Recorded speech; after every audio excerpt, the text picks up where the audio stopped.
Bonjour tout le monde, ça va bien? Vous aimez la neige? Moi, j'apprécie la neige.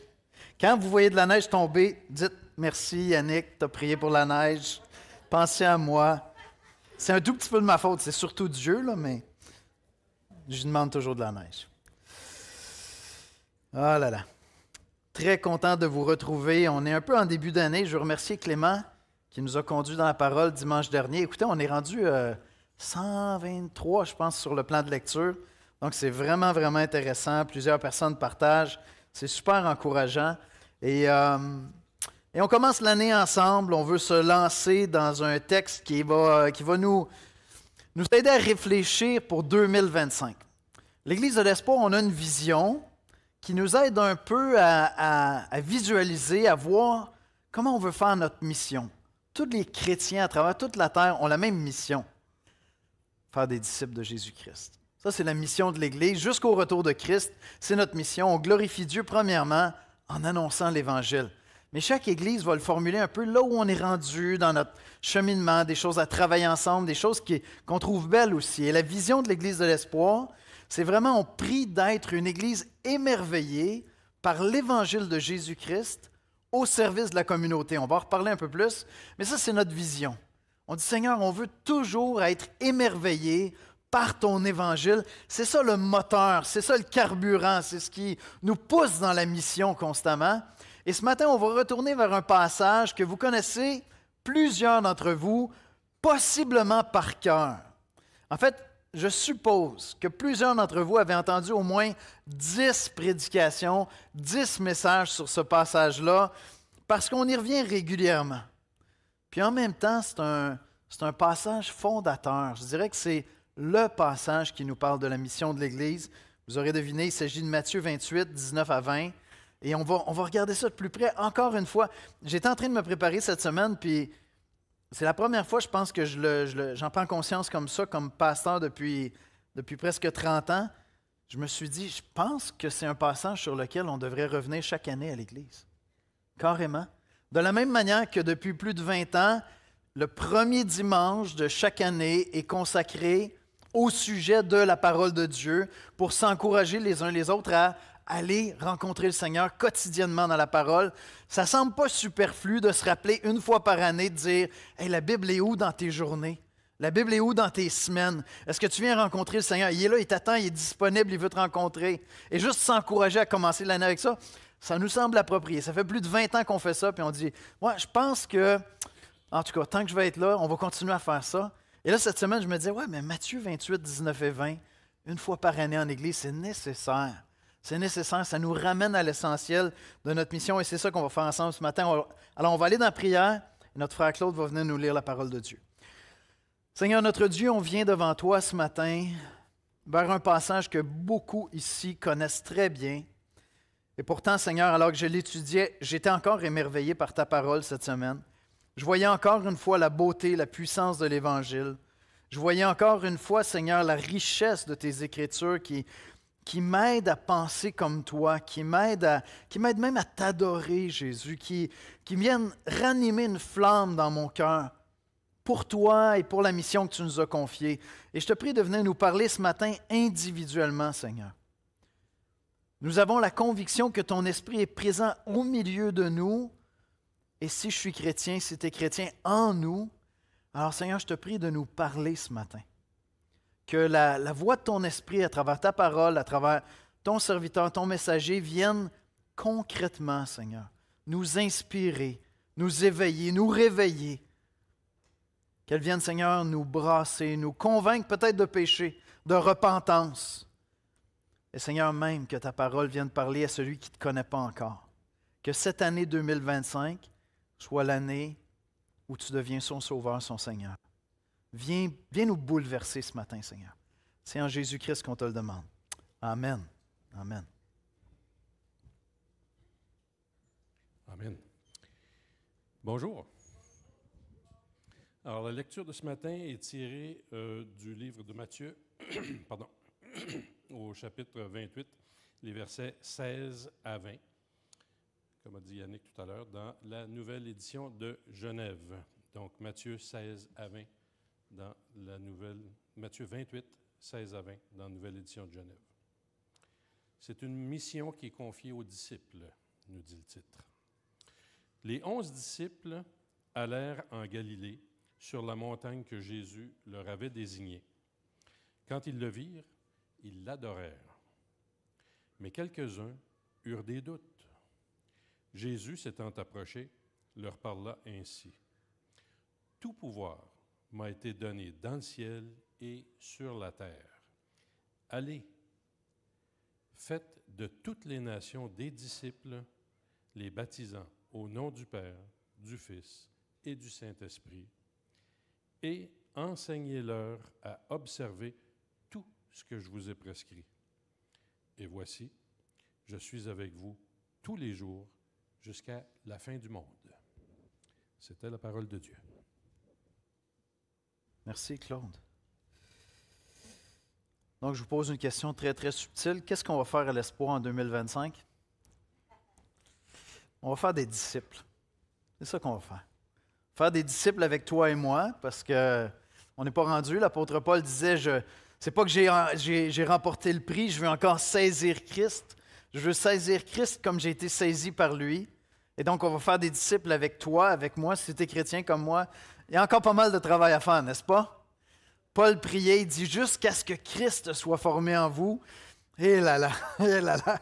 Souvent, je dis au Seigneur, je sais que tu es en moi, je sais que tu es là, tu marches avec moi, mais il y a tellement encore à former en moi pour que vraiment je puisse dire, Christ est formé en moi. Le caractère de Christ vraiment me caractérise moi, Yannick.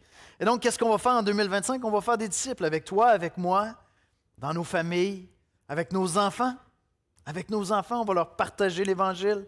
Avec des collègues de travail, s'ils veulent bien entendre. Toute personne qui veut bien entendre l'Évangile, on va faire des disciples de Jésus-Christ.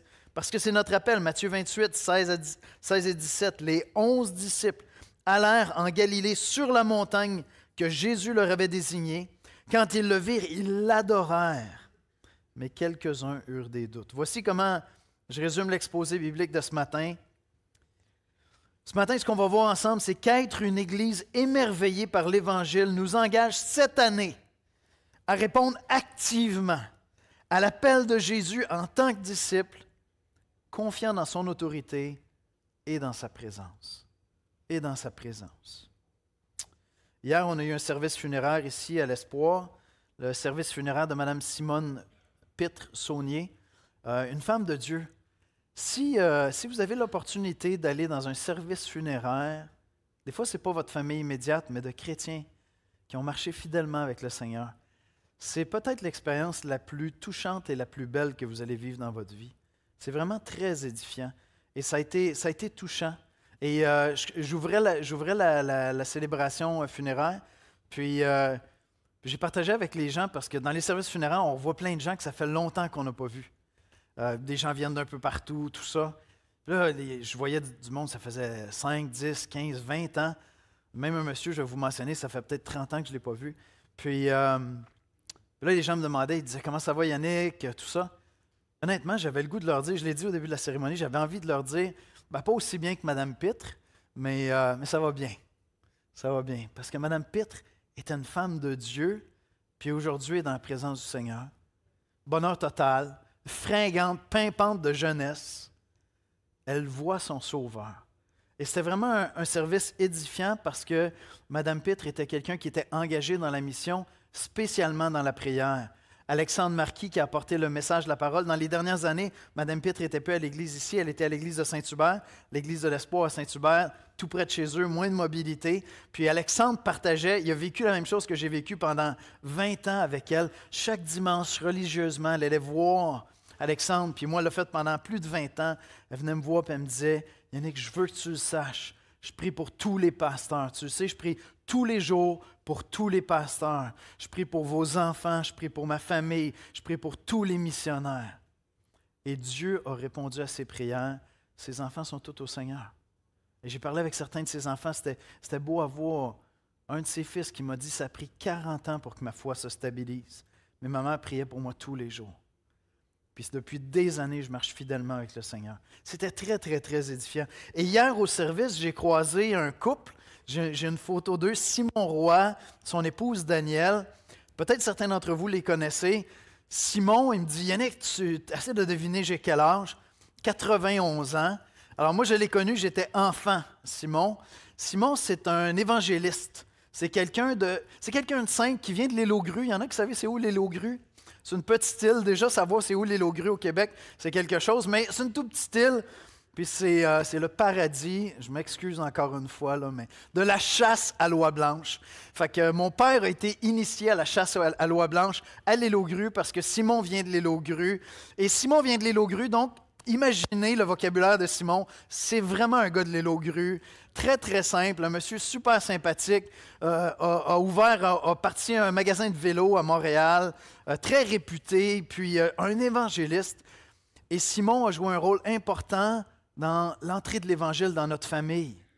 Et de revoir Simon puis Daniel hier, moi, ça me ramenait dans mon enfance. J'ai écrit à ma mère, j'ai envoyé des photos. Je disais, rappelle-moi, c'était quoi le rôle de Simon, tout ça. Mais c'est fascinant de voir comment plein de gens participent à cette mission-là d'annoncer l'Évangile et de voir comment tout ça se ficelle, se tisse dans nos vies. C'est fascinant de voir ça. Simon a joué un rôle important éventuellement dans ma conversion en moi, dans celle de mon frère. C'est vraiment, vraiment fascinant de voir comment Dieu travaille, puis de croiser des gens, puis de dire, chacun joue un rôle dans ça. On a tous un rôle différent à jouer. Mme Pitt, c'était la prière. Elle partageait aussi l'Évangile. Hélène Bascunan nous a partagé, Mme Pitt était mariée avec Georges Saunier depuis de nombreuses années, mais elle a eu un premier époux qui est mort dans un accident de travail. Et elle était déjà au Seigneur. Puis lorsqu'elle a été appelée par les médecins, ils lui ont demandé de venir d'urgence à l'hôpital. Elle ne savait pas que son époux était décédé. Ils attendaient de la voir en face. Et donc, lorsque le médecin lui a dit « Votre époux est décédé, accident de travail », elle s'est mise à dire « Ah, pitié Seigneur, pitié Seigneur ». Et le médecin de lui dire « Je sais, madame, c'est très injuste ». Puis Mme Pitt, là, c'était une petite madame, toute douce, de dire au médecin « Non, Dieu n'est jamais injuste. Dieu ne fait jamais rien d'injuste. » Elle vient d'apprendre que son mari est décédé d'un accident de travail.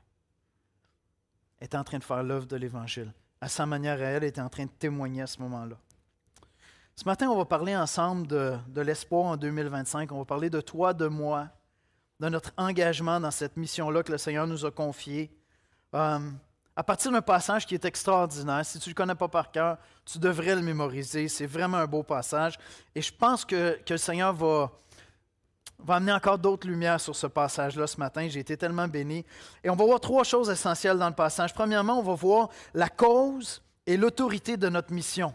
Premier élément qu'on va voir. Deuxième, quel est l'appel de notre mission? De cette mission-là que Dieu confie à son Église, que Jésus confie à son Église, bien, c'est lui qui est écrit au verset 16. Avait désigné, quand ils le virent, ils l'adorèrent. Et le mot « adorer » qui est ici, là, ceux qui doutent de la divinité de Christ, les disciples de Jésus n'en doutaient pas. C'est un terme qui est utilisé pour se prosterner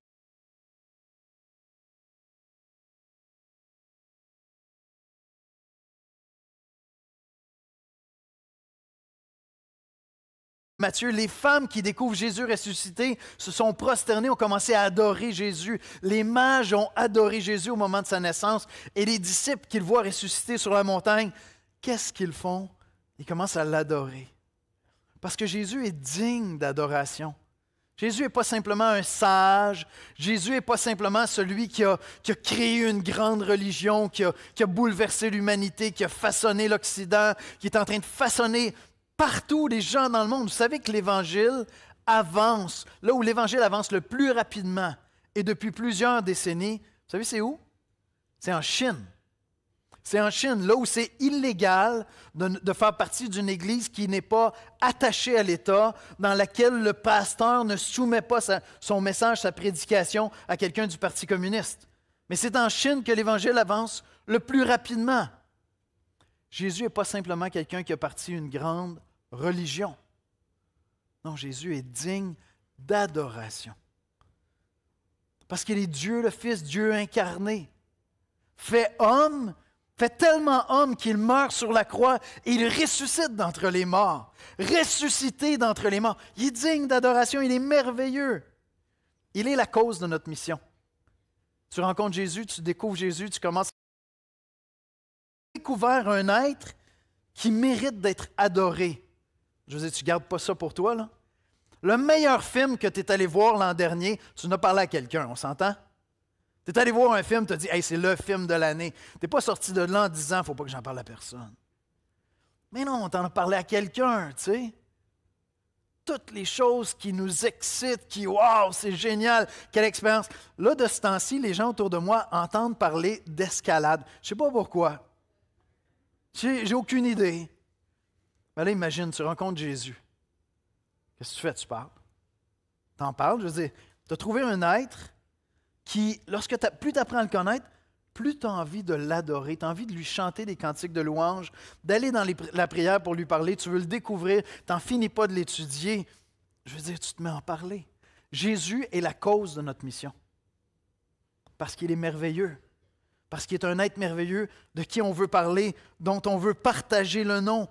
C'est pour ça qu'on veut être une Église émerveillée par l'Évangile de Jésus-Christ, par la bonne nouvelle de Jésus-Christ, parce que Jésus est merveilleux tout simplement. Et ce qu'ils font spontanément, ils commencent à l'adorer. Être émerveillé par l'Évangile de Jésus-Christ, ça commence tout simplement en devenant lucide sur la personne de Jésus.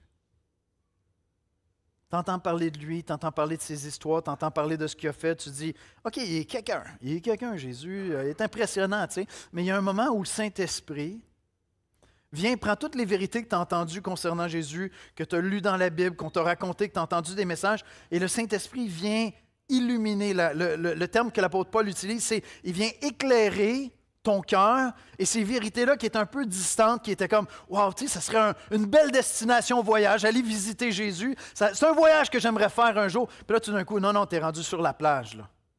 Tu viens d'atterrir, puis là, Jésus prend toute sa place, puis tu es comme « Oh!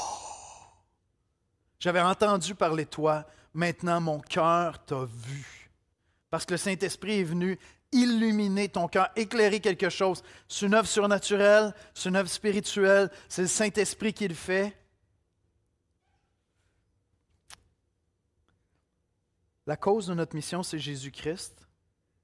Jésus est merveilleux. Puis on veut être une Église émerveillée parce que c'est simplement un geste de lucidité. Quand tu es devant un superbe coucher de soleil, je me souviens, il y a quelques semaines, j'étais dans un stationnement. Je m'en allais faire des commissions, tout ça, je stationne la voiture. Le soleil était juste... Les couleurs qu'il y avait dans le ciel avec les nuages, c'était trop beau. Je me suis arrêté là, j'étais dans le stationnement de l'épicerie en train de prendre des photos. C'était merveilleux. C'était merveilleux. Commencer à adorer Jésus, c'est un acte de lucidité quand l'Esprit Saint vient te révéler qui il est. Il est merveilleux. Tout simplement. Et c'est pour ça qu'il est la cause de notre mission. Dans Colossiens, l'apôtre Paul, dans Colossiens 1, va dire « Car en lui, en parlant de Jésus, écoutez ça, « Car en lui ont été créées toutes choses qui sont dans les cieux et sur la terre, les visibles et les invisibles. » C'est pour ça qu'on vous dit que c'est Dieu incarné. Il était, avant qu'il soit Jésus de Nazareth, il était Dieu, le Fils de toute éternité. Et les Écritures nous disent qu'il était là à la création du monde. Puis, ont été créées toutes choses qui sont dans les cieux et sur la terre, les visibles et les invisibles, les trônes, les dignités, les dominations, les autorités. Tout a été créé par lui et pour lui. Tout a été créé pour Dieu le Fils. Parce que le Père prend tellement plaisir en lui que dans l'éternité, ce qu'on va voir, c'est Jésus-Christ, l'agneau immolé. Hein, l'agneau, cette image du sacrifice de Jésus sur le trône. Et on va se prosterner puis on va l'adorer. Il est avant toute chose et toute chose subsiste en lui. Il y a une idée dans la révélation dans la Bible, dans la théologie, il y a une idée qui dit que toute chose existe parce que Dieu les soutient. D'accord? Les Écritures nous disent que Dieu a créé toute chose par sa parole. Je pourrais aller loin là, avec Jésus et la parole, mais je veux juste rester sur un élément. Cette idée-là, toute chose subsiste en lui. Les Écritures nous disent que Dieu a créé toutes choses par sa pensée, par sa parole. Les choses sont venues à l'existence. Les scientifiques cherchent, mais d'où ça vient, comment l'univers est structuré comme ça. Il y a un scientifique chrétien que j'aime énormément, Mayer, j'oublie son petit nom, puis il parle de cette idée du intelligent design qui est tellement évident. Plus tu étudies, plus tu vois, ça se tient tout ça, ça n'a pas de bon sens.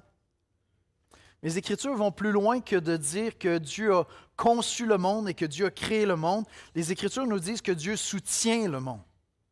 Et donc, tout continue à exister parce que Dieu fait que tout continue à exister.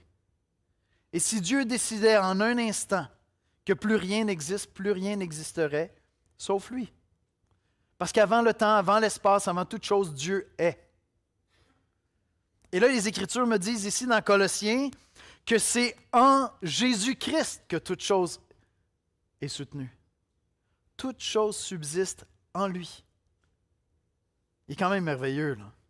Ce n'est pas juste un faiseur de miracles, là. Il n'est pas seulement mort et ressuscité d'entre les morts. Avant d'être Jésus de Nazareth, il était Dieu le Fils.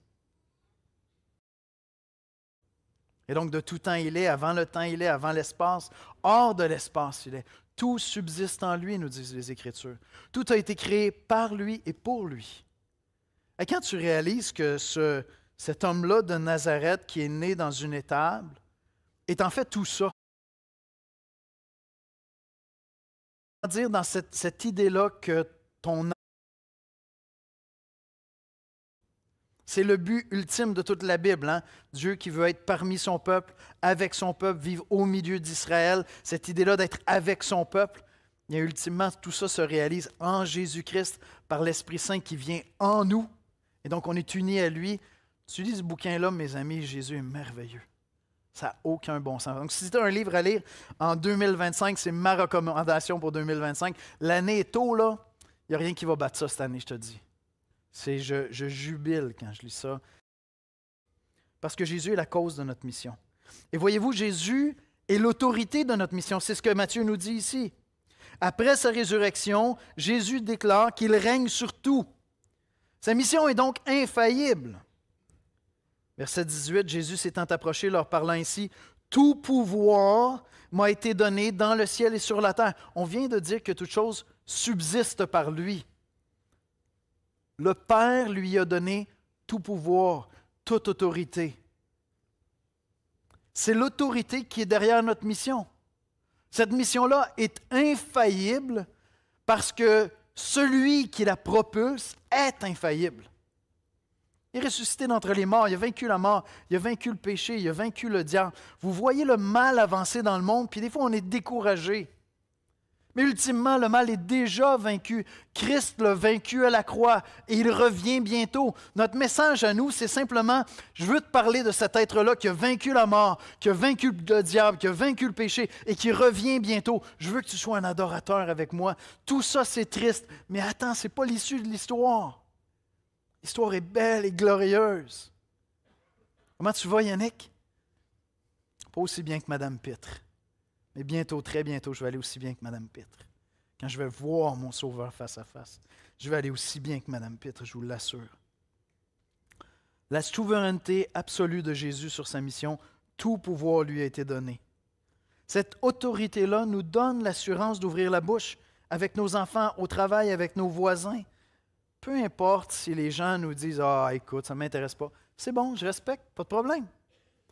Mais, tu sais, je suis allé voir le meilleur film de l'année, je ne peux pas m'empêcher d'en parler. Je suis allé voir le meilleur film de l'histoire de l'humanité. Je ne peux quand même pas m'empêcher d'en parler. Il fallait que je te le dise. Si ça t'intéresse, la plus belle histoire de toute l'histoire de l'univers, je la connais. Si jamais ça t'intéresse de voir quelque chose de bon, là, incroyable. Après ça, ils ne sont pas intéressés. Ça va, c'est correct. Je peux prier pour eux. L'histoire n'est pas finie pour eux ni pour moi. Ça, c'est la cause et l'autorité de notre mission. C'est Jésus lui-même. Maintenant, quel est l'appel de notre mission? Mais l'appel est de faire des disciples.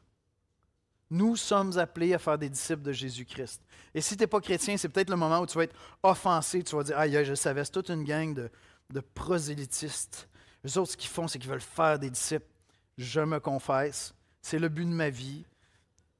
Si tu es dans ma vie, je veux faire de toi un disciple de Jésus. Tu es chrétien, tu ne l'es pas, je veux faire de toi un disciple de Jésus. Je te le dis, je suis honnête. De la même manière que lorsque je vais en France, puis je parle à des chrétiens là-bas, puis je m'adresse à une foule de pasteurs, je dis, moi j'ai une mission, je vous ramène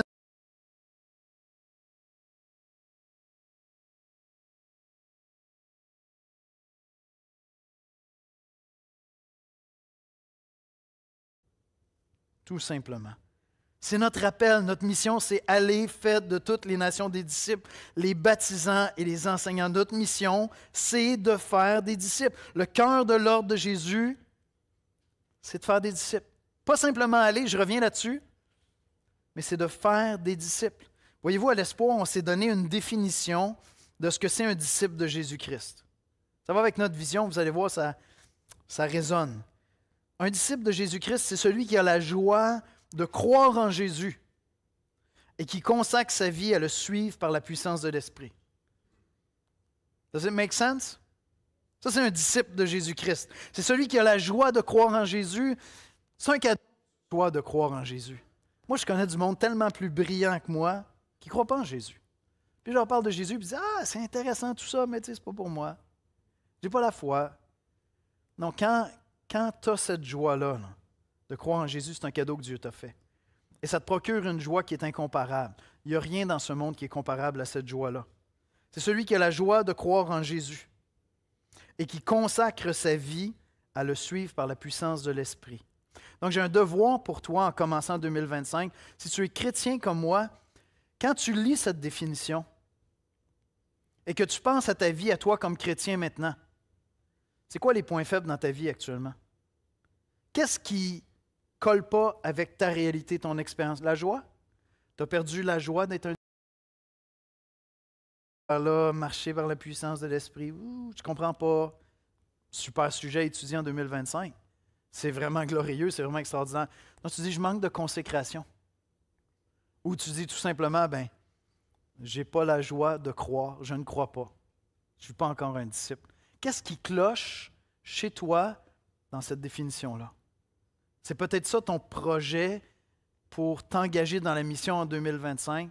C'est de dire, moi j'aimerais ça, Seigneur, que ce morceau-là, la joie, la consécration, marcher par la puissance de l'Esprit, croire. Peut-être que c'est ça que Dieu veut travailler pour que tu sois engagé. Commencer à répondre à l'appel, c'est déjà vivre ça personnellement. Avoir la joie de croire en Jésus et consacrer ta vie à suivre Jésus-Christ, à le suivre par la puissance de l'Esprit, pas par tes propres forces. Le christianisme est la religion la pire à suivre si tu le fais par tes propres forces. Tu vas toujours avoir le sentiment que tu es un loser parce que tu n'avances pas par l'Esprit. Tu ne t'appuies pas dans la grâce. Alors peut-être que c'est ça que Dieu veut travailler dans ta vie. Puis ensuite, qu'est-ce qu'il nous dit? Il nous dit allez. Allez. En allant, en fait. Littéralement, si on le traduit exactement ce qu'il y a là dans le grec, c'est en allant. En allant, faites de toutes les nations des disciples. En allant. En allant à l'Église. Quand tu viens à l'Église, c'est parce que tu veux grandir comme disciple. Tu amènes tes enfants. On commence les ateliers bibliques dimanche prochain. Plein de formations qui commencent. Tout ce qu'on fait ici, la louange, l'adoration, la prière, c'est toujours pour grandir comme disciple. En allant à l'Église, faites de toutes les nations des disciples. En retournant à la maison, en allant à la maison. On ouvre la Bible ensemble. On ouvre la Bible avec les enfants. On leur raconte les histoires avec ton conjoint, ta conjointe. Veux-tu, on va prier juste avant le repas? Veux-tu, on va prier avant de s'endormir ce soir? Veux-tu, on va lire un psaume ensemble? En allant à la maison. Faites des disciples. En allant à l'école. Tu es jeune, puis tu dis, écoute, un jour je serai capable, un jour j'irai en mission. Est-ce que tu sais ceci? La vaste majorité des gens qui deviennent chrétiens le font dans leur jeunesse. La très grande majorité des gens qui se convertissent à Christ le font avant 25 ans. Tu es jeune, tu es à l'école, au primaire, au secondaire, au cégep, à l'université. Peu importe, tu es un missionnaire si tu es chrétien. Il n'y a aucune raison que tu dises « Non, mais je vais attendre plus tard, je vais mieux connaître la Bible, je vais pouvoir être en mission. » Non, en allant à l'école, va faire des disciples. Dis à un de tes amis qui va pas tellement bien, qui est stressé, qui est anxieux parce que, je sais pas moi, il étudie en médecine, puis là, il est brûlé, plus capable de travailler, je vais tout couler mes examens. Je vais prier pour toi. Puis comment ça s'est passé? J'ai prié juste pour que Dieu te donne la paix à travers ça. Je sais que tu travailles fort, tu fais ton bout. Simplement comme ça. En allant à l'école, faites de toutes les nations des disciples. En allant au boulot, commencez à prier pour des collègues de travail tous les jours. Tu rentres. Moi, j'aime ça, j'ai des trucs mnémotechniques. Vous savez, c'est quoi? C'est quand tu as des petits trucs pour te rappeler des affaires. Je laisse mes clés de voiture au-dessus du réfrigérateur pour ne pas oublier ma boîte à lunch au bureau. Tu sais, toutes sortes de trucs comme ça. Pourquoi est-ce que tu ne déciderais pas que quand tu franchis le pas de la porte ou quand tu t'assois en arrivant au bureau, tu dis « Je prie pour mes collègues de bureau. Je prie pour mes collègues de travail. » Tu embarques dans le camion pour te rendre à job. Cette année, mon voyage pour me rendre à job, je prie pour les collègues de travail. En allant au boulot, faites de toutes les nations des disciples, prie pour un collègue, partage l'Évangile, invite-les dans des événements. Peu importe, il y a toutes sortes de ressources. On va présenter tout à l'heure des ressources pour apprendre à annoncer l'Évangile, pour être en mission. En allant à ton gym, on est parti sur un petit challenge de faire la planche.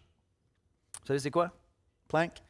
Puis, fait que là, un des bons trucs, quand tu veux le faire longtemps, je suis rendu à 6 minutes 30. Fait que là, l'objectif, c'est 20 minutes cette année.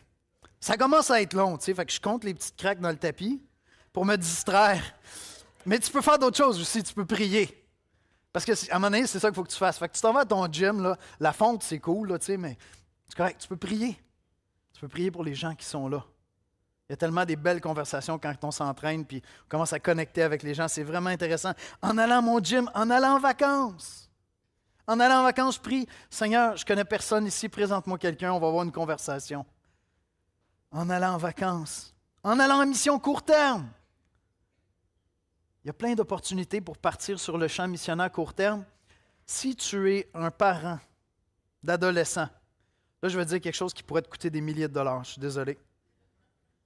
Une des plus belles choses que tu peux faire, c'est dire à ton enfant, veux-tu, on va aller sur une mission court terme ensemble. On va ramasser les sous ensemble, on va faire des projets, puis on va aller ensemble. 2 fois, je suis allé en Haïti avec mon fils, parmi nos plus beaux souvenirs à vie. En mission court terme. En mission long terme. Des Clément, des Philippe, des Orlando, Camilla qui viennent ici, partent du Brésil. Les gens partent du Brésil pour nous aider ici à faire des disciples. Est-ce que c'est pas fou? Peut-être que Dieu t'appelle à partir en mission long terme. Hey, une des places où aller pour faire des disciples, beaucoup de chrétiens s'en servent. Vous savez c'est quoi? C'est en allant à l'hôpital. Je ne sais pas combien de fois les gens témoignent en allant à l'hôpital. Tu sais, tu souffres, les gens souffrent autour de toi, tu pries pour eux. Puis en allant à l'hôpital, faites de toutes les nations des disciples. En allant. C'est simple, c'est juste d'être attentif et de dire, Seigneur, je veux marcher par la puissance de ton esprit. Ouvre mes yeux, ouvre ma bouche, donne-moi une occasion. Il y a une semaine, je dis, Seigneur, aujourd'hui, j'aimerais ça témoigner. Il me semble que je suis dû, là. Ça me manque, tu sais. Puis je réalise à la fin de la journée, je dis, ce gars-là, au gym, commençait à me poser des questions.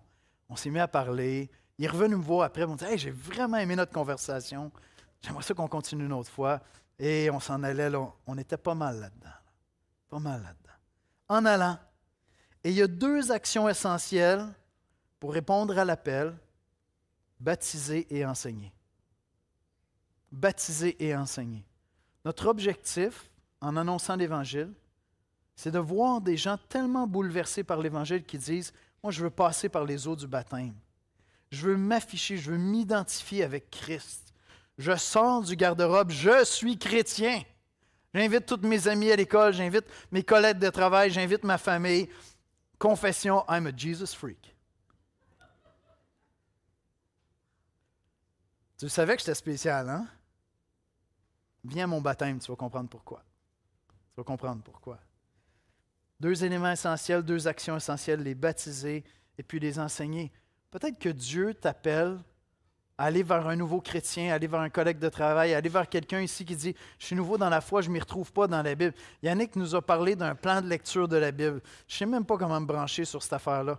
Là, de ce temps-ci, je fais des disciples avec des gens d'un certain âge. Je dis, passez-moi votre téléphone, passez-moi votre téléphone. On va mettre l'application, là. Je fais de la formation de disciples en installant une application. mais enseignez-leur à observer tout ce que je vous ai prescrit. Je l'ai dit cet automne, je vous l'ai dit à l'Église. Vous vous rappelez l'image des chaînes? On veut être des chaînes, on ne veut pas être des citrouilles. Vous vous rappelez de ça? On veut être ancré dans l'Évangile. Il y a tellement de chaînes dans cette Église-ci. Ce n'est pas toutes des chaînes de 150 ans, là, je ne veux pas vous insulter, mais il y a tellement de chaînes dans cette Église-ci. Vous avez tellement à donner par votre connaissance un peu banale de la vie chrétienne de tous les jours, par vos luttes, vos combats, comment vous apprenez à vous confier en Dieu avec des promesses, aller dans les Écritures, lutter avec le péché, apprendre à aimer quand c'est difficile. Et vous avez tout ça comme un trésor à partager en faisant des disciples. En disant à quelqu'un, écoute, je n'ai pas toutes les réponses. Ça se peut que je te réfère à des enseignants dans l'Église, un bon bouquin.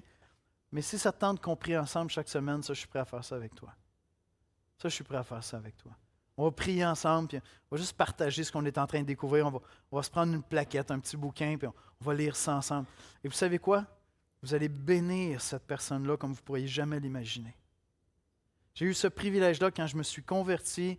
M. Jean Mercier m'a dit, « Yannick, veux-tu, on va faire le maître et son disciple ensemble. » Et pendant une dizaine de samedis, je suis allé chez lui, je m'assoyais, j'arrivais là peut-être à 9 h le matin. Ceux qui ont connu M. Mercier, il enseignait.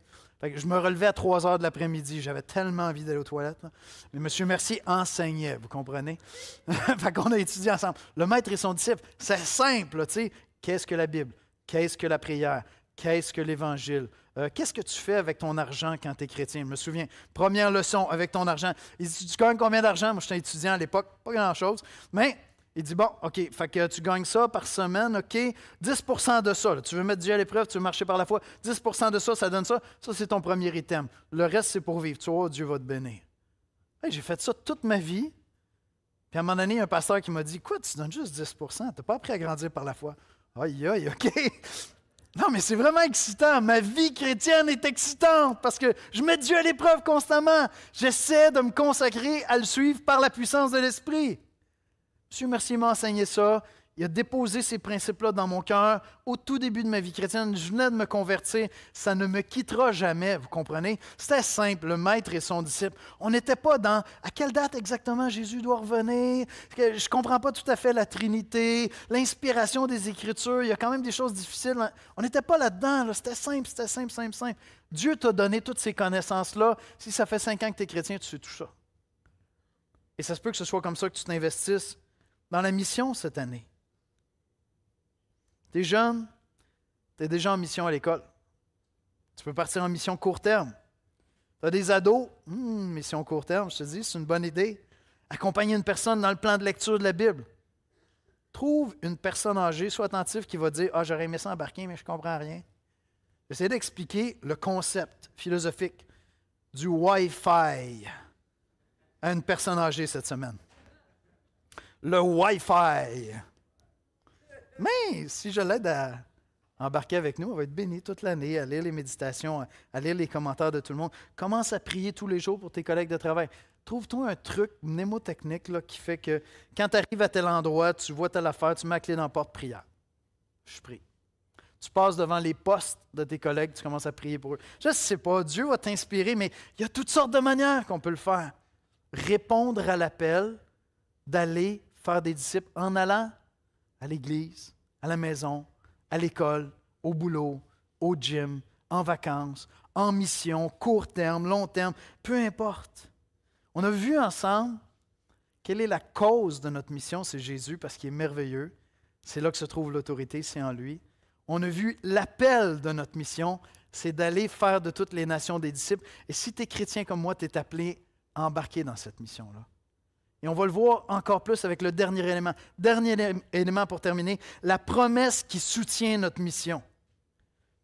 Jésus dit quelque chose de fantastique et de mystérieux, même d'un peu frustrant. On va voir ça ensemble. Il dit, « Voici, je suis avec vous tous les jours jusqu'à la fin du monde. » Je suis avec vous tous les jours jusqu'à la fin du monde. C'est une promesse extraordinaire. C'est une promesse de la présence de sa puissance. C'est une promesse de sa présence avec nous alors qu'on est en mission. Verset 20, « Et enseignez-leur à observer tout ce que je vous ai prescrit, et voici, je suis avec vous tous les jours jusqu'à la fin du monde. Jésus ne nous laisse pas seuls dans la mission. Je partageais avec Timothée tout à l'heure, j'ai dit, 19 ans, je me convertis, tout ça, je vis des trucs par rapport à des issues familiales à régler, puis il y a un moment où je réalise, ça fait des mois que je ne prie pas pour le salut d'un proche à moi qui travaillait à l'époque à Istanbul, en Turquie. J'ai déjà partagé avec l'Église. Donc, il travaillait très loin. Ça faisait des mois que je ne priais pas pour son salut. Dieu me convainc que je suis dans le péché, je devrais prier pour lui. Puis là, je dis au Seigneur, ouais, mais attends, là, écoute, je pense qu'à l'époque, on s'écrivait des lettres. Je pense qu'on ne s'envoyait même pas de courriel encore.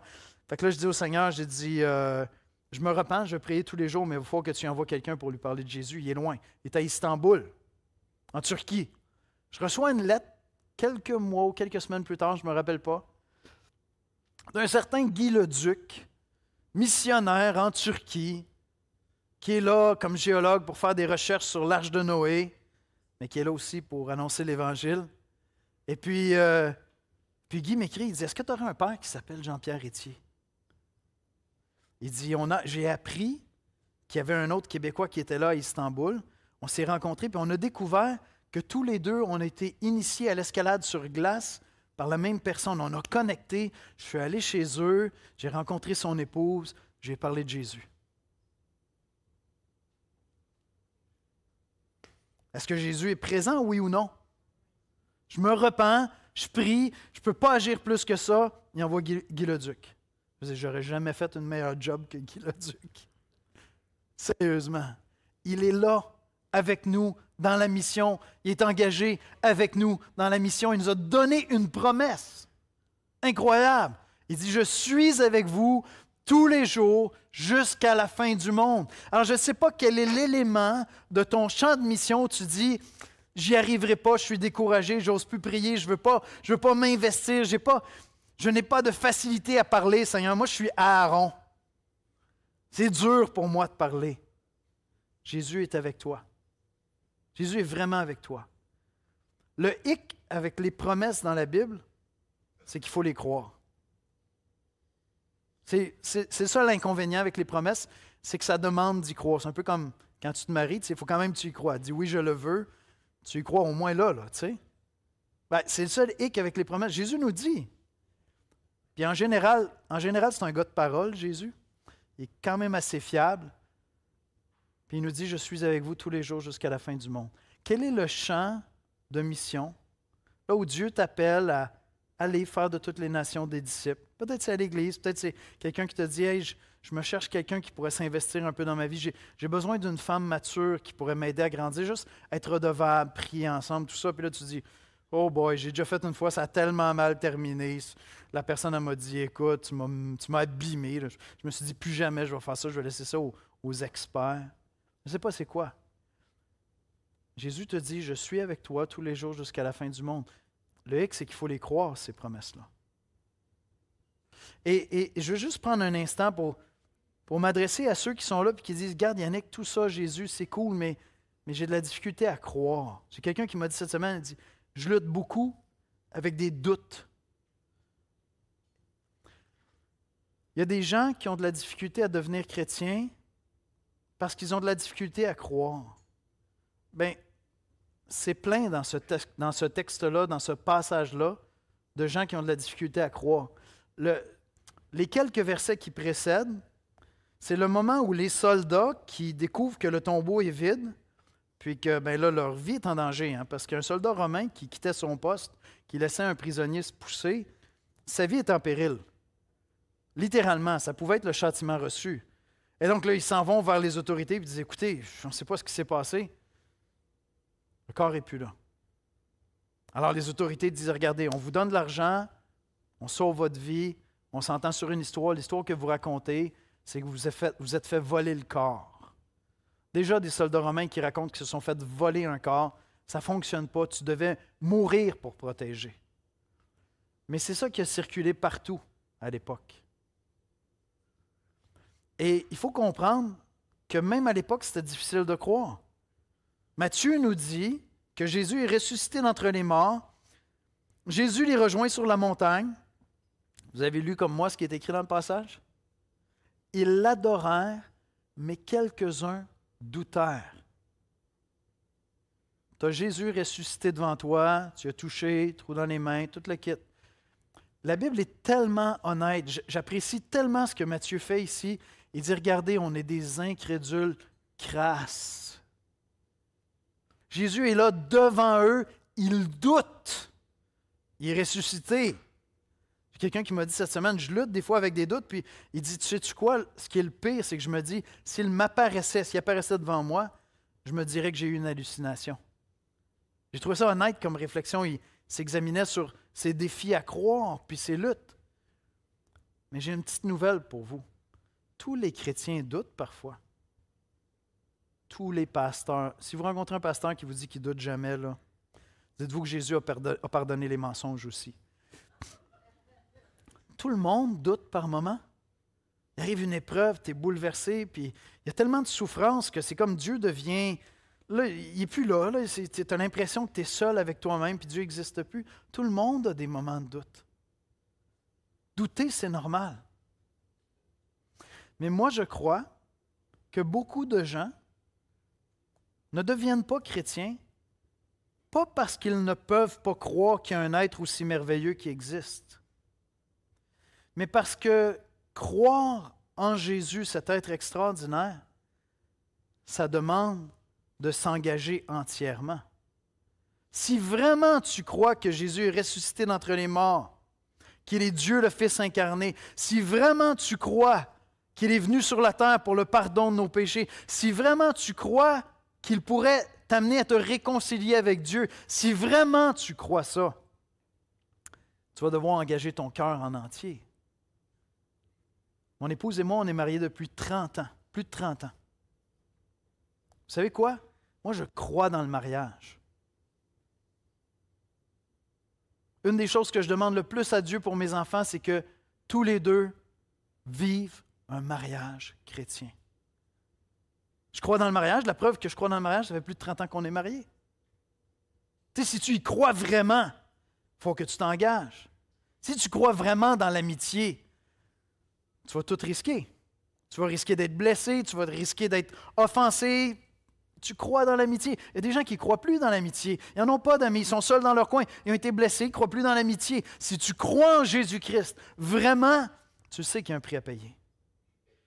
Et je pense que beaucoup de gens disent « It makes a lot of sense ». Je pense que c'est vrai probablement, mais je ne suis pas prêt à payer ce prix-là.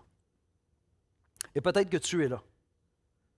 Peut-être que tu dis « Écoute, Jésus est fascinant, il est beau, mais peut-être que je ne veux pas qu'il dirige ma vie. » Je m'excuse. Et en fait, c'est l'histoire de ma conversion. Moi, j'étais convaincu que Jésus était Jésus. Alors, j'ai eu un doute vers 16-18 ans. Je suis allé lire plein de trucs, plein de religions. Profondément, j'en étais convaincu. Mais je disais simplement au Seigneur, c'est pas toi qui vas diriger ma vie. C'est cool, c'est pas toi le boss. Et le jour de ma conversion, c'est simplement ça. Hein? Arrivé au bout de moi-même, dans la période des fêtes, une fin d'année, je reçois un cadeau. Geste symbolique pour moi. Je n'irai pas dans tout le récit. Tout le monde sort de la pièce, on passe au repas. Moi, je reste là 2 minutes. Puis je dis au Seigneur, c'est réglé. C'est toi le patron. Tu prends le volant de ma vie, tout ce que je touche, je le détruis. C'est beau, c'est beau, c'est beau, c'est beau. Je te suis, je m'engage. J'y crois. Je m'engage entièrement. Est-ce que tu y crois? Est-ce que tu crois que Jésus est merveilleux? Est-ce que lorsque je te parle de Jésus, ton cœur devient excité? Bien déjà, si ton cœur devient excité, tu es chrétien, je te le dis. Ça ne vient pas de la chair, ça ne vient pas... C'est une œuvre surnaturelle. Quand vraiment tu commences à triper sur Jésus, là, tu es probablement déjà chrétien, mon ami. Et si tu y crois, adore-le. C'est quoi la définition d'un disciple? Je vais demander aux musiciens de me rejoindre. C'est quoi la définition d'un disciple à l'espoir? C'est celui qui a la joie de croire en Jésus et qui consacre sa vie à le suivre par la puissance de l'Esprit. Est-ce que tu as la joie de croire en Jésus, comme moi? Si c'est le cas, c'est la cause de notre mission. Il est la cause de notre mission. C'est notre cause, Jésus. On veut simplement apporter l'adoration là où l'adoration est absente. On veut présenter le meilleur film de l'année, le meilleur film de l'histoire de l'humanité, Et ça se fait avec beaucoup de simplicité. Simon Roy, un gars de l'île aux grues, qui parle comme un gars de l'île aux grues avec beaucoup de simplicité, annonce l'Évangile à tout le monde qui rentre dans son magasin de vélo, annonce l'Évangile aux gars qui vont faire de la chasse à l'oie blanche avec lui. Un évangéliste avec beaucoup de simplicité. Madame Pitre, elle prie tous les jours pour tous les pasteurs, pour tous les missionnaires, pour tous les chrétiens, pour tous les enfants de chrétiens. Et Dieu répond à ses prières. Je ne sais pas quelle est ta vocation, je ne sais pas ce que tu fais dans la vie, mais en allant, si tu es chrétien comme moi, tu es appelé à t'engager dans cette mission-là. Ce matin, on commençait une petite série de 4 dimanches. Les 3 prochains dimanches, on va voir ensemble 3 valeurs dans lesquelles on veut grandir pour vivre cette mission-là. On va parler de spiritualité avec le pasteur Michel Vincent dimanche prochain. On va parler d'hospitalité, qui est une des valeurs qui parle le plus de l'Évangile. Et on va parler ensemble de transmission. Parce qu'on veut être très clair ensemble sur ce que l'espoir va faire en 2025. Qu'est-ce qu'on va faire? On va faire des disciples. On va prier. Seigneur Jésus, tu es merveilleux. Seigneur, moi je veux que tout le monde vienne t'adorer. Je veux que tout le monde te trouve tout simplement fantastique, beau, merveilleux. Je sais, Seigneur, que c'est une œuvre de ton esprit, c'est un travail que seulement ton esprit peut faire. Mais c'est ma prière, Seigneur. Je te prie d'ouvrir notre bouche.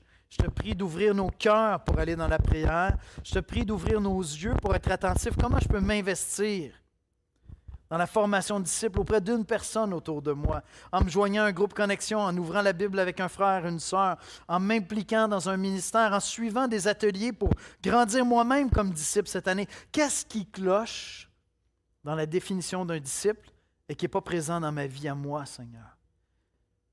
Seigneur, viens parler à nos cœurs afin que cette année, l'espoir soit activement engagé, Seigneur, dans cette mission glorieuse. Parce que, Seigneur, tu es la cause de la mission. Tu es merveilleux, Jésus. Amen. Amen.